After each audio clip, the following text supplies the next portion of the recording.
tragic event of, I would say, of the world happened here, right here. Few kilometers away, the Union Carbide Few compound. meters, it's only 5 minutes walk, but 400 meters north. Okay. Wow. And this trust, like it happened in 1984. So the second generation, even third generation is here, and you will say in more detail what happened to those people. Whether their sufferers are still here, we would like to talk to them and get their stories. But the most tragic thing is it happened in this country, and Anderson, the American fellow, went back to USA. Nothing, there was no case initiated by the government of India. But that is one story. But suffering continues, and people who were born out of those victims had many multiple problems. So this trust is helping them medically. Beyond that,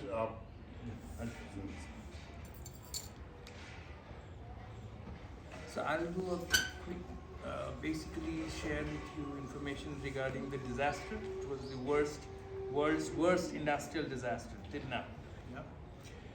I would like to talk about the origins and then the actual disaster itself, what were the immediate and root causes, and the plight of the people who were exposed to it. Yeah, these are the three parts. So talking about the origins, you can actually trace it back. Immediate origin would be the World War II. Because during the Second World War, what happened was there was a lot of time and energy that went into development of technologies that would kill people. So they were developing chemicals directed at killing people. Yeah. And then there were military use chemicals like the DDT, which was used to control mosquitoes. Then there were technologies that were used for military technologies that could convert it and used in other areas. So all of this, when it came to, when the war ended, when World War II ended, there was a problem that the corporations that were benefiting from Second World War. And you need to remember that these corporations could be US corporations, but they had business in Germany, like IBM, like Ford. IBM used to supply these Hollerith machines to the concentration camps to keep track of how many people were given the final solution. So there was companies like IBM, companies like Ford that were basically benefiting from the war. And not just these two, but lots of others. GM, Chrysler, all the chemical companies, particularly Dow Chemical, DuPont. These were the IG Farben, which was the German company that broke up into BASF and other corporations. All these corporations benefited from World War II. Once World War II was over, there was need to find how these technologies could be used in peacetime.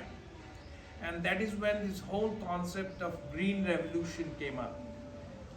If you look at normal Bolrog's research in genetics, they all had roots into the genetic and plant genetics, particularly research that was going on at the time of the Second World War. All of these.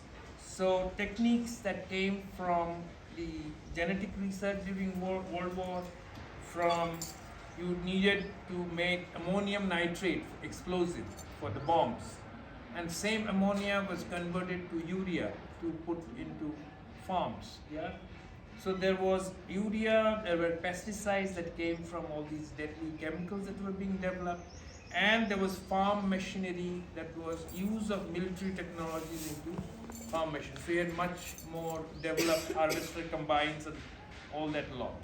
All that together made what came to be known as Green Revolution, and which came with the promise that there will be further production of food and people won't go hungry, but of course that didn't happen. What happened today we see in different parts of this country where Green Revolution was most intense.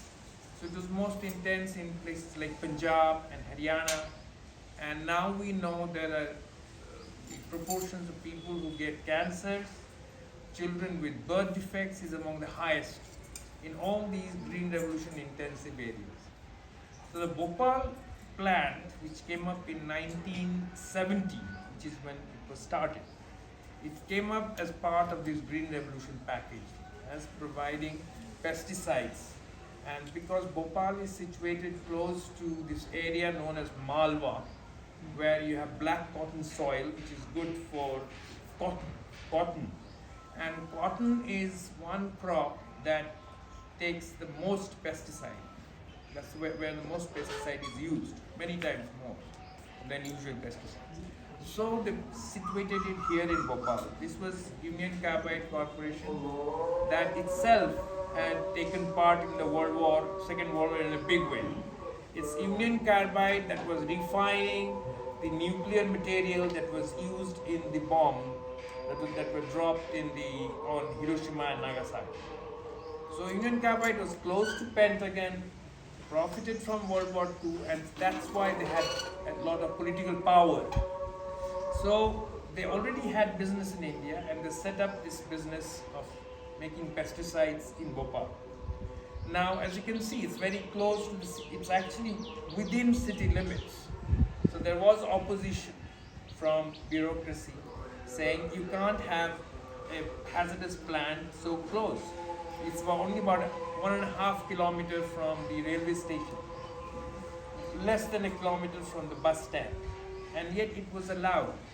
And that was, like I said, because it was a powerful corporation, because it had Pentagon by its side, and more importantly, it had Henry Kissinger, who was the Secretary of State and also National Security Advisor, that was retained by Indian Carbide as an advisor, both before, during, and many years following the disaster.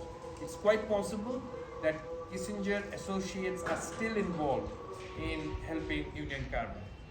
So the reason I say all this is to explain to you the completely skewed power equation. At one side, you had the most powerful corporations that were supported by the most powerful governments and one of the most powerful political personality.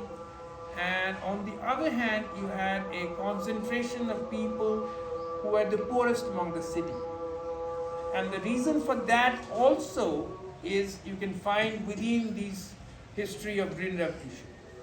Because what was happening during Green Revolution, which came about in this country in the late 50s and early 60s and ongoing from the 60s onwards, was because you needed high capital intensive farming you're going to do if we're going within Green Revolution format, you needed more money to be invested for the chemicals that you're going to put in, for the fertilizers, pesticide, for the machinery that is going to go in, for water supply, all of that. So that led to land consolidation and displacement of agricultural workers, poor peasants, people who were living on subsistence farming. They were uprooted. So all the uprooted people came to Bhopal, and the cheapest land, or sometimes free space, was available in the low-lying areas. So we are in the low-lying areas. We are outside what used to be the walled city of Bhopal, outside the walls. So this was meant for, what can I say, people who are lower in the totem pole. Yeah. So just here, about within half a kilometer, less than that, 200 meters, there's an area called Kazi Camp.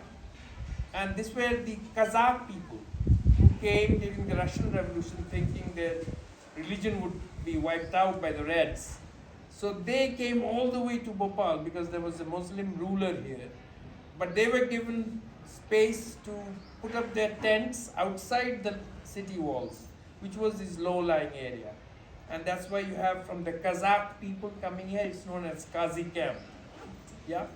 Similarly, there was an earthquake in Balochistan. Those earthquake survivors came here. So it has been like that, and that's why you have a concentration of poorer people. And what we see all over the world, that it is the poorest people, it is the people who are low on a, social scale, wrong color of skin, wrong religion, but they happen to be the most victims of corporate assault or corporate crime as in Bhopal, like imposing a hazardous living environment on people. That happens to people who are already have the least power. So what happened here was a factory came up in 1970 which was mixing different pesticides. It was called a formulation plant at that point of time. But the corporation, that was Union Carbide, already had plans to manufacture this particular chemical that went into the production of the pesticide. This particular chemical was called methyl isocyanate. And with methyl isocyanate, they manufactured a pesticide called Carbaryl, which brand name was 7. So they decided that instead of importing methyl isocyanate from USA, they would rather manufacture it here in Bhopal so that costs could be cut down and more profit could be made and 7 could be produced and sold here. Now, so the plans for the Bhopal, the design for the Bhopal